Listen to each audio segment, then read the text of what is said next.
Hello दोस्तों, आज हम इस वीडियो में chapter 4 social science our constitution पढ़ने वाले हैं। तो सोशल साइंस का जो आवर कॉन्स्टिट्यूशन लेसन है, इसका जो वेरी शॉर्ट क्वेश्चन के आंसर है and short answer type question है, हम इसके पहले वाले वीडियो में देख चुके थे। अगर आपने उस वीडियो को नहीं देखा होगा तो आप जा कर के देख लीजिए, मैं उसकी लिंक नीचे डिस्क्रिप्शन में दे दूँगी। अब हम इसके लॉन्ग आंसर टाइप क्वेश्चन देखेंगे इस वीडियो में। तो चलते हैं हमारे क्वेश्चन की ओर। लॉन्ग आंसर टाइप क्वेश्चन, इसका क्वेश्चन 1 है, describe any 3 features of the Indian constitution. तो जो हमारा भारतीय संविधान है उसके किन्हीं 3 जो फीचर्स है उसको डिस्क्राइब करो बोल रहा है। तो हम इसके आंसर देखेंगे। 3 features of the Indian constitution: A. Written Constitution, B. Detailed and comprehensive Constitution, and C. Inclusion of fundamental rights and duties। तो A है रिटन कॉन्स्टिट्यूशन, मतलब लिखित संविधान है ना। तो हमारा देश का जो संविधान है वो लिखित है। Days our constitution is written because all the fundamentals and basic rules are content in the form of a document. क्योंकि जो हमारे पास संविधान किस रूप में है, एक डॉक्यूमेंट के रूप में है। और क्या है, इसीलिए हम इसे रिटन कॉन्स्टिट्यूशन कहते हैं, क्योंकि इसका जो बेसिक चीज़ें हैं वह और जो नियम है वह सारी क्या है हमारे पास डॉक्यूमेंट रूप में उपलब्ध है। अब आगे बढ़ते हैं बी। तो हमारे पास दूसरा फीचर है detailed and comprehensive constitution. Detailed मतलब विस्तृत और कॉम्प्रहेंसिव मतलब लचीला। तो हमारे जो देश का संविधान है विस्तृत और लचीला है। Our constitution is very comprehensive and vast. People of different caste, religion and speaking different languages reside here। तो हमारे देश में जो है विभिन्न प्रकार की जो कास्ट मतलब जाति, धर्म और समुदाय के और विभिन्न क्षेत्रों में जो डिफरेंट लैंग्वेज बोलने वाले लोग रहते हैं। They have their own cultures, और उनका अपना रीति रिवाज है, उनकी अपनी परंपराएं हैं, अपनी संस्कृति है। The constitution ensures to promote the feeling of unity and diversity. और इसी कारण से जो हमारे संविधान में क्या है कि विविधता में एकता की भावना प्रमोट होती है। इसी वजह से C inclusion of fundamental rights and duties. अब जो फंडामेंटल राइट्स और जो ड्यूटीज़ है, मतलब जो हमारा मौलिक अधिकार और मौलिक कर्तव्य इसमें समाहित है।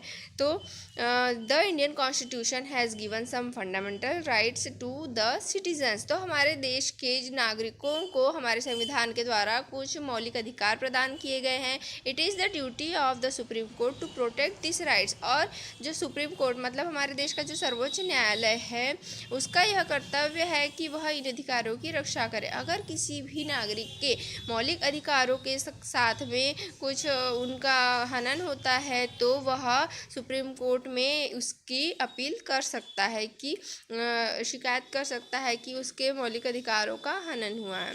In the same way the constitution has mentioned some fundamental duties for the citizens. और साथ ही साथ जो नागरिकों की कुछ फंडामेंटल ड्यूटीज़ भी उसमें हमारे संविधान में शामिल की गई है।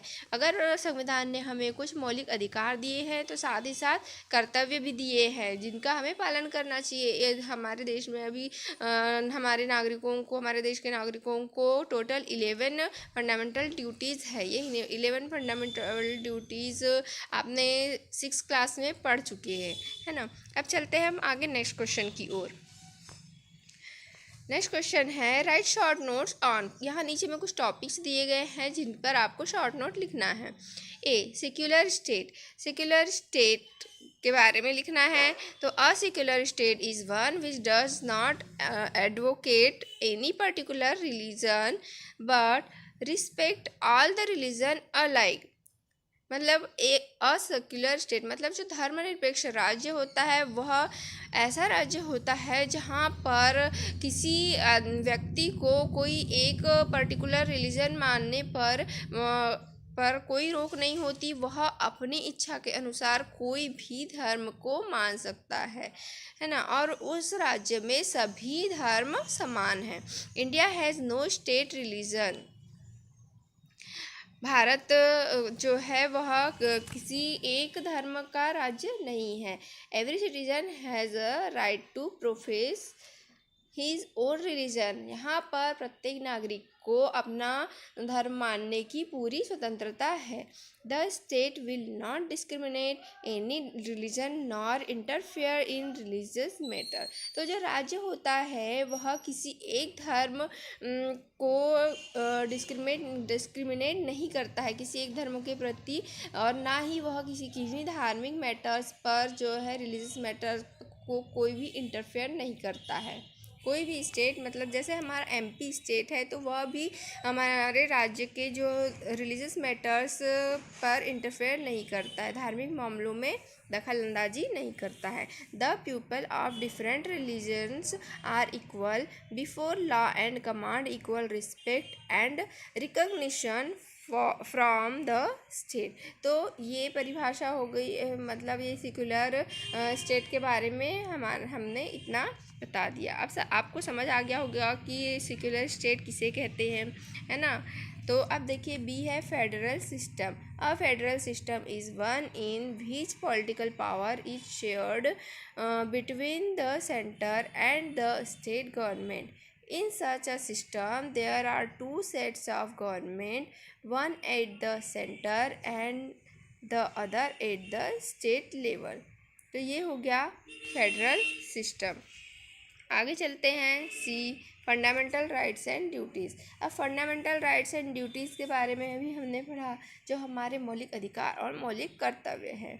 तो हमें जो कॉन्स्टिट्यूशन के द्वारा हमारे देश के नागरिकों को टोटल 6 फंडामेंटल राइट्स प्रदान किए गए हैं। इसके पहले जो थे, जो मूल कॉन्स्टिट्यूशन था, जब स्टार्टिंग में जब कॉन्स्टिट्यूशन बना था 1950 में, जब लागू हुआ था 26 जन 1956 में जब कॉन्स्टिट्यूशन लागू किया गया था, उस समय हमारे पास जो थे फंडामेंटल जो राइट्स थे टोटल 7 थे। लेकिन फंडामेंटल राइट्स को बाद में जब संशोधित किया गया तब वहाँ से संपत्ति का अधिकार हटा दिया गया है, और अभी हमारे पास ओनली 6 ही फंडामेंटल राइट्स है। The Indian constitution has given some fundamental rights to the citizens. वही बात लिखी गई है कि हमारे भारतीय संविधान के द्वारा जो नागरिकों को कुछ मौलिक अधिकार प्रदान किए गए हैं। This fundamental rights are protected by the supreme court. और इन फंडामेंटल राइट्स को सुप्रीम कोर्ट के द्वारा प्रोटेक्ट किया जाता है। The constitution has mentioned some fundamental duties to for the citizen. और साथ ही साथ हमारे देश के जो कॉन्स्टिट्यूशन में कुछ फंडामेंटल ड्यूटीज़ को भी मेंशन किया गया है नागरिकों के लिए।